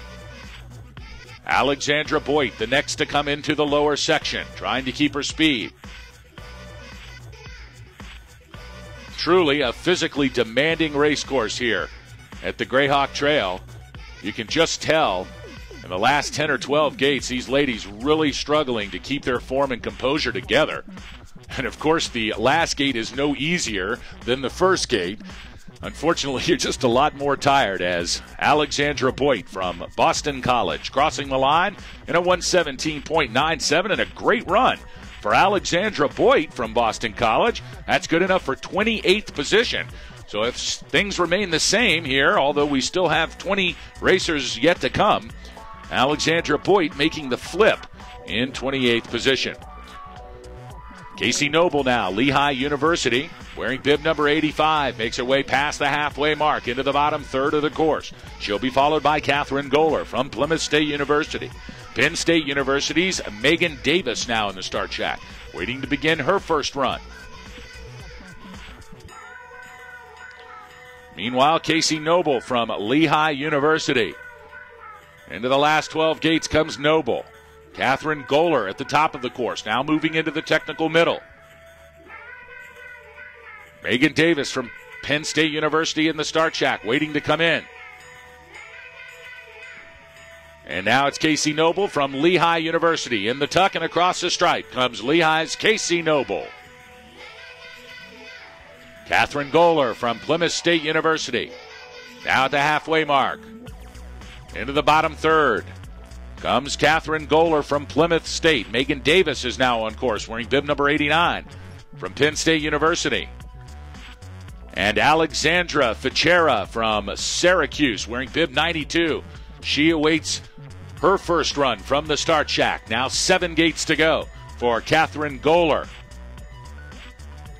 Goller from Plymouth State now across the line in 1:21.21.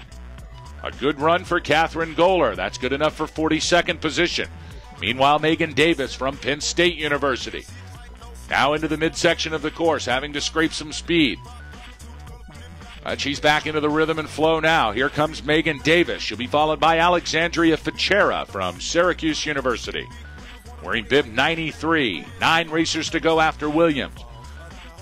No change in the top 10. Martina Ryberg, Tessa Herman, Danielle Shannon, Shannon Bloom, Amy Harris in your top 5. Alexandra Gurris, Krista Consiglio, Matea Furt, Marley Pollock, and Kate Ulvestad. They round out your top 10 here after run number 1. Megan Davis from Penn State University. Still making her way down into the lower section. Now 7 gates to go for Megan Davis. Here comes Davis. Alexandra Fitzgerald from Syracuse on course. 3 gates to go for Davis. Now into her tucking across the stripe is Megan Davis from Penn State University. The time of 1:45.05. Alexandra Fitzgerald from Syracuse. Past the halfway mark, into the lower section comes Fitzgerald. She's followed by Chelsea Williams, who is now on course. Williams from the University of Minnesota Duluth, wearing bib 93. So Fitzgerald and Williams. Meanwhile, Anna Hosmer from Colby Sawyer awaits her first run from the start shack. Chris Aliano, I don't know if you had an opportunity to get up on the hill yesterday, if you had a chance to actually ski this Greyhawk run. Unfortunately not, boss. The renting of equipment not in the old collegiate student budget for this week. Had to pay for the ticket out here, and, well, budget's not looking too great right now. I wish I could, so if anyone wants to pay for some demo gear, I would really appreciate it. It looks like a lot of fun, this mountain. Just when you thought broadcasters got all of the love, right? Across the stripe comes Alexandra Fitzgerald from Syracuse University, a time of 1:32.38. Now University of Minnesota Duluth, Chelsea Williams, wearing bib 93 on course. She's down into the final quarter of the run here. 10 gates to go for Chelsea Williams. Meanwhile, Anna Hosmer from Colby Sawyer has dropped in wearing bib 94. And Megan McLeod from the University of British Columbia. She awaits her first run from the start shack. 1,300 vertical feet, a huge run here on Greyhawk Trail. As Chelsea Williams from the University of Minnesota Duluth crosses the stripe in 1:34.23. Anna Hosmer from Colby Sawyer's next. But it looks like Hosmer has had a tough time, and she has indeed skied out of the course here. So a tough day for Hosmer. No second run for her. Meanwhile, Megan McLeod from the University of British Columbia drops in. She'll be followed by Maura Pickett from the College of Idaho, wearing bib 96. 7 racers to go after Pickett. Ryberg, Herman, Shannon, Bloom, and Harris, your top 5. Megan McLeod from the University of British Columbia.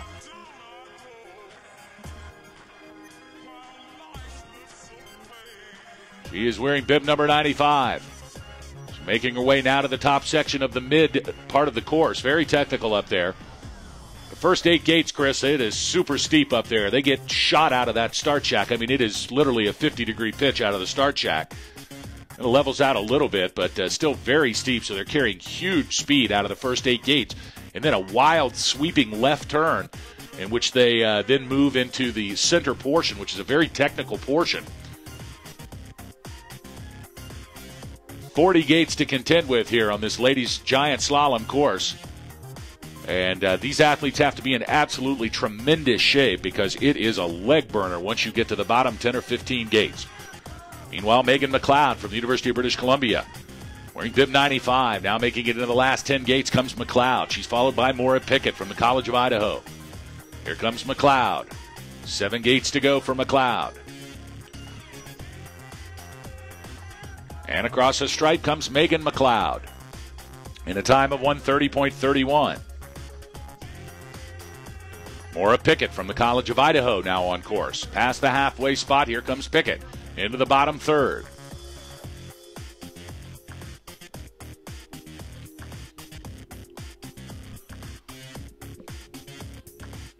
Melissa Curley from UMass Amherst is in the start shack wearing bib 98. She'll be next.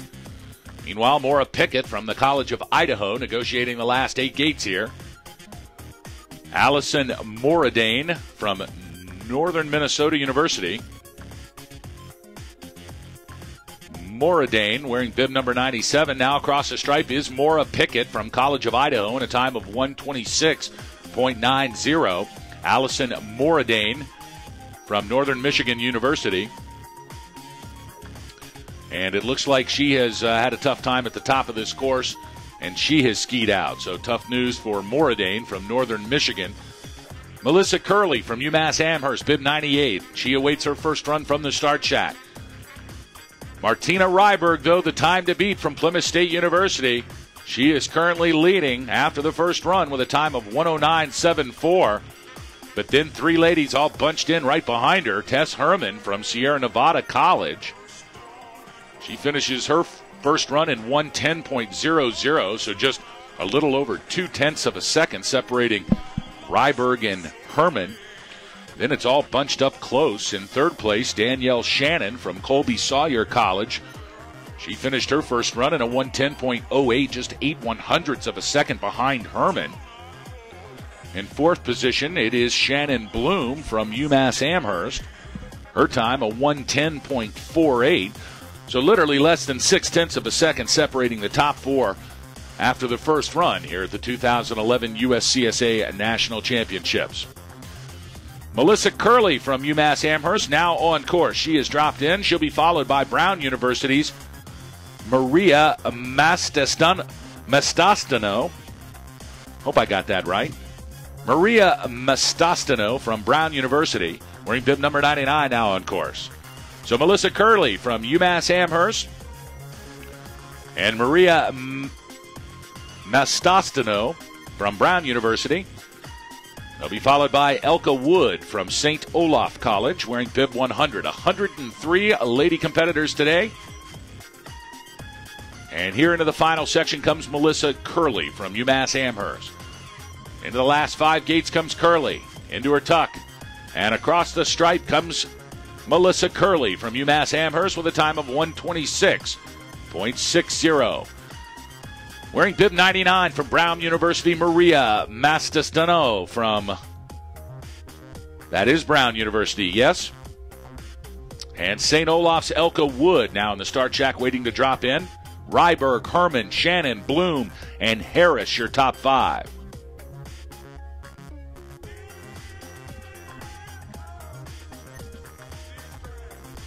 Now the course workers now coming and smoothing out some of the ruts that are developing here, especially on the lower part of the course. Temperatures very warm here in Sun Valley today. A beautiful day for ski race spectating, folks. So if you are anywhere near the central Idaho area, we welcome you to come on down to Sun Valley. Incredibly exciting competition all week long. Nordic, snowboard, and alpine, and freestyle. So all disciplines covered here at this 2011 USCSA National Championship. Maria Mastastano from Brown University, wearing bib number 99. Oh, and she almost made it and took a nasty fall there again on 7 gates from the bottom of this course. So something is happening up there on that blue gate, as we have seen a lot of activity there. And a yard sale for Maria Mastastano from Brown University. They're going to go and rebuild the, she literally took out an entire panel, just blew right through the panel. Lost both of her skis, but she is now up and walking off of this race course, so she's going to be fine. And boy, how tough is it to make it all the way down a 1,300 vertical foot race course, only to get to 6 gates before the end and blow up. That's a heartbreaker, boss. And another blow up here at the exact same gate as Elka Wood from St. Olaf was coming through the gate. Now she's got her skis on, and we're going to see if she's going to try to hike back up. It looks like she's awfully low to hike back up. And, I mean, at this point, your legs are just completely nuclear. The concept of trying to hike back up is just not going to work. And Elka Wood is down. It's like she's getting back up now. And is she going to try to hike it? No, I don't think so. I think she might just have to make those red gates, boss. She might have fallen through the blue gates, and I think that's what she's doing. In fact, she is. So she is going to hike and make the red gate, the 6th gate from the bottom here. So good for Elka Wood from St. Olaf College. She's going to make the red gate, and now she's back on course. So a real commitment here from Elka Wood. Although the time isn't going to be good, she's going to get an opportunity to have a second run here at this 2011 National Championship. Elka Wood across the finish line after a tough run. She had a good run going. Had to negotiate that seventh from the finish line gate, as has been difficult for many of our competitors today. Now on course from Sierra Nevada College, it's Emma Abramson. She'll be followed by Sarah Schaefer from Clarkson University, wearing bib number 102. So Abramson now on course. Sarah Schaefer at the start shack waiting to come down.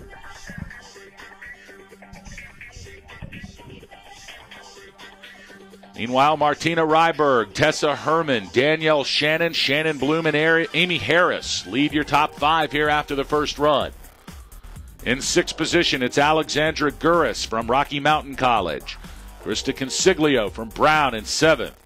Sierra Nevada's Matea Furk in eighth place. Plymouth State's Marley Pollock in ninth. Katie Olfstead from St. Olaf in 10th. Smith College's Emma Peck Coffin in 11th.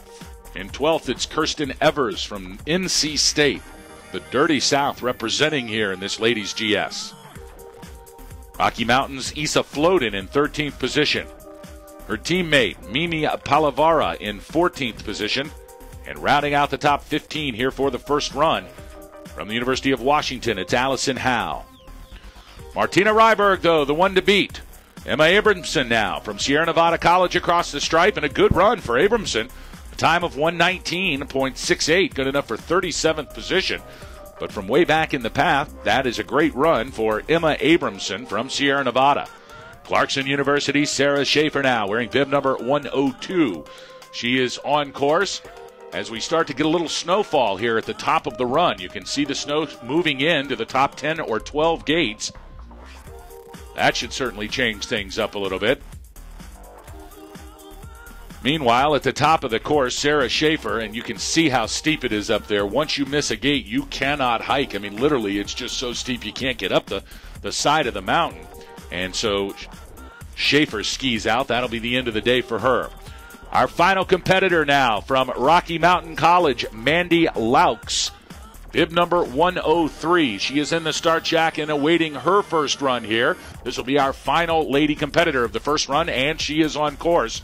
Check that. Looks like we have a late edition. A bib 104 is now coming across the screen. We'll tell you about that in a second. Meanwhile, Rocky Mountain College's Mandy Laux is on course and through the steep first section here of this Greyhawk Trail into the technical middle section now comes Mandy Laux. Katie Cutting from Boston College wearing bib number 104. She is in the start shack awaiting her first run. Meanwhile, past the halfway mark comes Mandy Laux from Rocky Mountain College.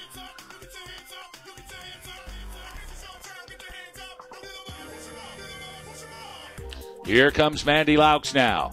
And dropping in from Boston College, it's Katie Cutting wearing bib number 104.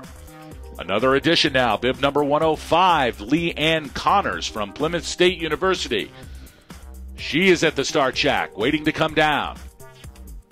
But now it's Mandy Laux from Rocky Mountain College. Here comes Laux. Mandy Laux now with 8 gates to go. Here comes the tough one. Will she make it through? Yes. Had to scrub a lot of speed, but she successfully navigated that nasty gate number 7 from the end.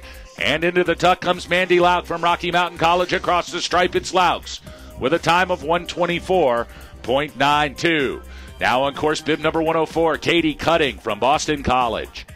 And in the start shack from Plymouth State University, Lee Ann Connors wearing bib number 105. Your top 5 remains the same. Ryberg, Herman, Shannon, Bloom, Harris. Katie Cutting on course from Boston College now. Making her way past the halfway mark into the lower third comes Katie Cutting. Plymouth State University's Lee Ann Connors. She has now dropped in from the start shack at the top of the course and successfully navigates her way into the technical middle. Here comes Lee Ann Connors. Now with 9 gates to go from Boston College, it's Katie Cutting. Now Cutting. 6 gates to go. She's going to make it successfully through her first run, it appears. And into the tuck. And across the stripe comes Katie Cutting with a time of 138.49. Bib 105, Leanne Connors on course from Plymouth State. Now dropping in bib number 108. That's Rebecca Smith. Her school name is CRN, but we're not sure what that is. Is that Cornell University? Yes. So Cornell's Rebecca Smith wearing bib number 108. Now on course, her teammate Ashby Suffman, also from Cornell, wearing bib number 109. She is in the start shack. But it is Leanne Connors now in the bottom part of the course, and she's carrying good speed. Here comes Leanne Connors from Plymouth State University, wearing bib number 105. Into the tuck in the last three gates. Across the stripe comes Leanne Connors. And a time of 119.14. Good enough for 34th position. Not good enough for the flip, but a second run belongs to Leanne Connors from Plymouth State University. Now bib 108, Rebecca Smith from Cornell. She has made her way through the halfway mark. Now into the bottom third of this Greyhawk run comes Rebecca Smith. Her teammate Ashby Suffman from Cornell also now on course. Bib number 109. And now at the start shack, wearing bib number 110 from Cornell, it is Liza Dingle. Of course, Liza Dingle's father, the inventor of the Dingle Cam. We'll tell you more about that later on. She skis out of Carabasset Valley, Maine. So the Cornell team bringing up the end here as we continue competition in this first run of this ladies' 2011 USCSA National GS Championship. Across the stripe now from Cornell, it is Rebecca Smith. Rebecca Smith with a time of 131.16. On course, it's Ashby Suffman, also from Cornell. Bib number 109, and Liza Dingle from Cornell. She is waiting to drop in.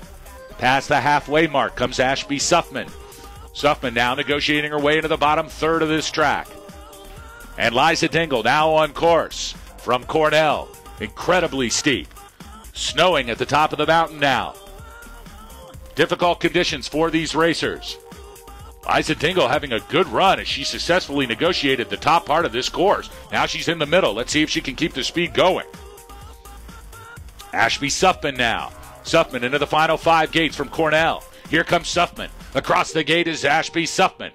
And Suffman with a time of 131.81. Liza Dingle from Cornell now.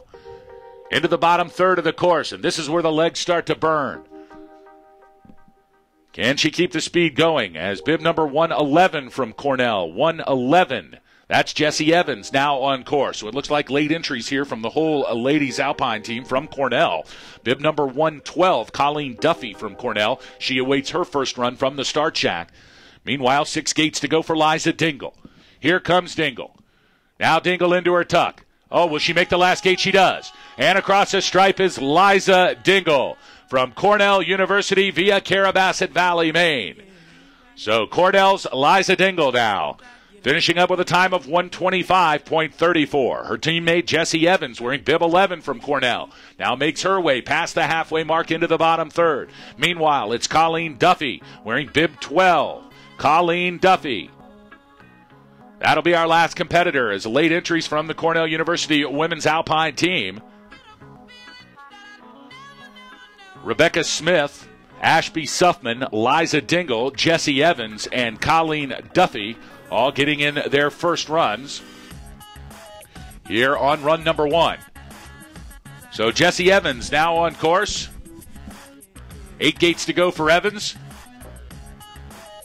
And our final competitor from Cornell, Colleen Duffy, now on course as well.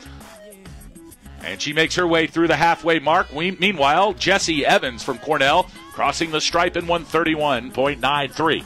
Our last competitor wearing bib number 112, Colleen Duffy from Cornell University. And she is now into the bottom third of the course.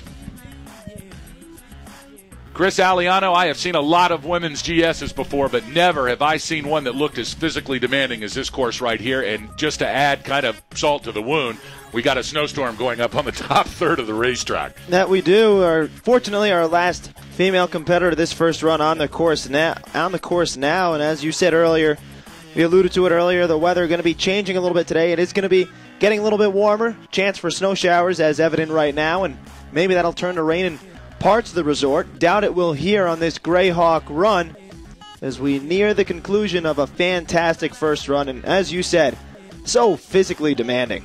Across the stripe, our final competitor now, Colleen Duffy from Cornell University, in a time of 1:44.50. So that's going to do it for all 112 lady competitors here. Certainly the biggest alpine field we have ever seen at a USCSA National Championship. Exciting competition, and boy, we have got a great race coming up. Now, here's how it works, folks. We'll take the top 30 times, the top 30. We will flip them in order. 30 will start first, 29 will start second, 28 will start third, and so on, until we work our way backwards. It will be a combined time, the time from the first run, added to the time of the second run. That combined time will determine who our 2011 USCSA Women's Giant Slalom National Champion will be here today from the Grayhawk Trail inside the beautiful Warm Springs area of Sun Valley, Idaho. Let's go over your top 15. Shannon Bloom. Now check that. Shannon Bloom now. Nope, here we go. Let's go to the results here. In 15th position, that's Allison Howe from the University of Washington. Mimi Palavara from Rocky Mountain College in 14th. Her teammate from Rocky Mountain, Issa Floden, in 13th. Kirsten Evers in 12th from NC State. Smith College's Emma Peck Coffin in 11th. St. Olaf's Katie Olvstead in 10th. In 9th place. In 9th place, it is Marley Pollock from Plymouth State. In 8th place, Sierra Nevada College's Matea Furk. Krista Consiglio from Brown is in 7th. Alexandra Gurras from Rocky Mountain College in 6th. University of Nevada's Amy Harris in 5th. Shannon Bloom from UMass Amherst in 4th. Danielle Shannon from Colby Sawyer in 3rd. Tessa Herman from Sierra Nevada College in 2nd. And leading after the first round from Plymouth State University, it is Martina Ryberg. She will be the lady to beat today. Will she have enough in the second round to win a national champion? What happens now, Chris, is these ladies go and they take what they've learned in the first run. They go try to get some energy and recuperate inside the base lodge. But nerves and more nerves are what pounds these ladies for the next 2 hours, isn't it? It's real interesting because I think if you're in the podium right now, you've got to be the most nervous. But if you're some of those 20 through 30 finishers, you're going to go all out at the start of this one. Just be as aggressive as you can. Try and catapult yourself up the standings as fast as you can and as hard as you can, and hope that something happens to someone in front of you, and maybe you could wind up in the top 15, as you said. But you go in, you get some nourishment, try and recharge a little bit, because, say, in about a half hour or so, you're going to be back here for inspection. Course is going to change a little bit, and we'll see just how much it does change. This one, a little bit of everything. Just so physically demanding. You had your tactical portion in the middle. You had your very steep speed portion at the beginning, and of course you had your flats at the end. So we'll see just what kind of different course we have set up for the second run, and imagine that'll be starting at an hour and a half tentative, of course, but we'll see. I think we have the second run time for us now. Here's what the schedule looks like for round number 2, the second run of this ladies' giant slalom. The course inspection will open at noon, 12 o'clock local time, just about 25 minutes from now. We're in Mountain Time Zone here in Idaho. And at 12:30, the inspection window will close, so the racers will have one last opportunity to see the new set. And at 12:45, the course inspection closes. At 12:55, we will see our 4 runners, and we anticipate a 1 o'clock Mountain Time second run start here from the Grayhawk Trail in beautiful Sun Valley, Idaho. We're going to take a break as well. We hope you'll join us back here again right at 12:45 local time. That is 2:45 p.m. Eastern time here on the USCSA Radio Broadcast Network, as Boss Hogg and Chris Aliano will bring you all of the coverage of the second run, because this afternoon, folks, we will crown a national champion here in the ladies' giant slalom. That's going to do it from the USCSA broadcast booth here at the bottom of the hill. Hope you'll be back with us at 12:45 p.m. local time for live coverage of the second run of the 2011 USCSA Ladies Giant Slalom National Championships. On behalf of Chris Aliano and all of our sponsors, this is Boss Hogg saying so long, everybody.